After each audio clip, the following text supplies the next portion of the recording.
Is your kick holding you back in the water? The reason why this is happening may not be what you expected.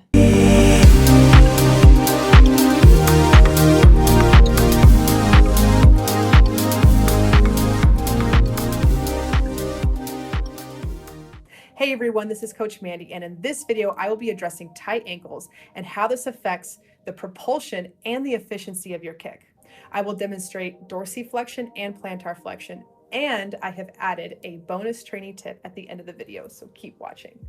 So the reason why many triathletes and novice swimmers struggle with this skill is because of the repetitive motions made on land. You're constantly fighting gravity, so that force that's repetitive without any buoyancy causes tight ankles. And in the water, you're buoyant, so you're not constantly fighting gravity. So it's hard to really differentiate that feeling between being dorsiflexed versus plantar flexed, or just ultimately relaxing your ankles. So dorsiflexion is the motion of the foot where if you extend your leg on the ground, just letting your ankle relax, go ahead and flatten your foot and try to point your feet or your toes towards the front part of your shin.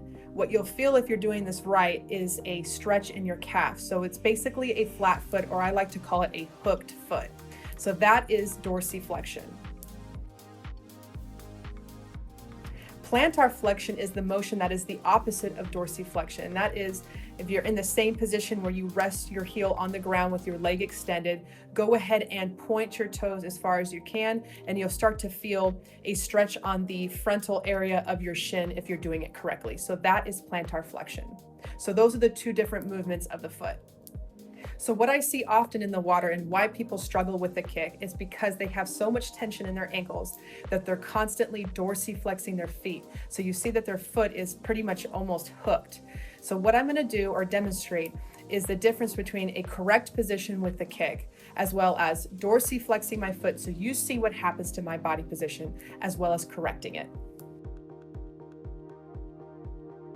So in this video, I'm demonstrating the kick in a drill. So you can see I start off with my toes pointed,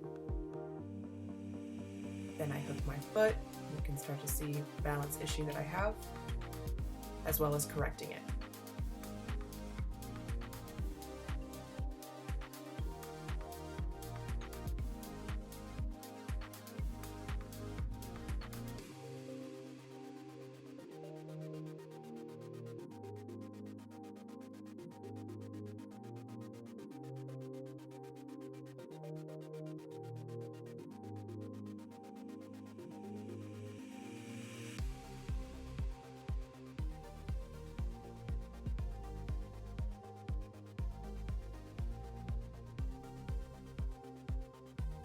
This is the same comparison as before, but in freestyle, so you can see the difference between the two different movements.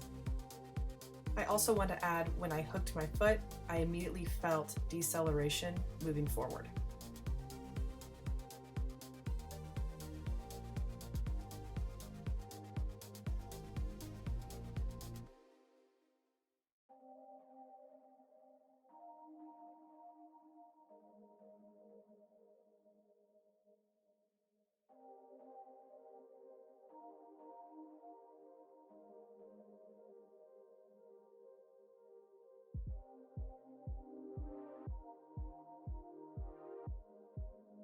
Okay, so I hope you enjoyed the video demonstration.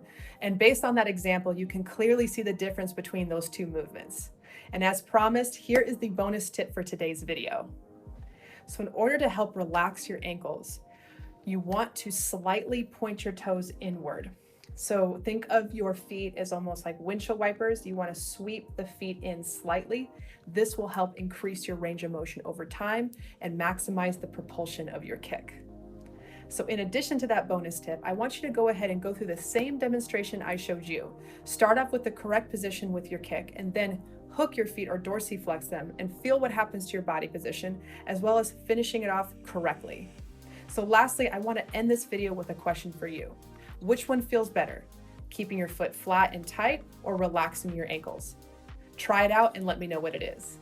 And if you like this video, don't forget to give this video a thumbs up, share it with your friends, and click the links in the description below to help with your training.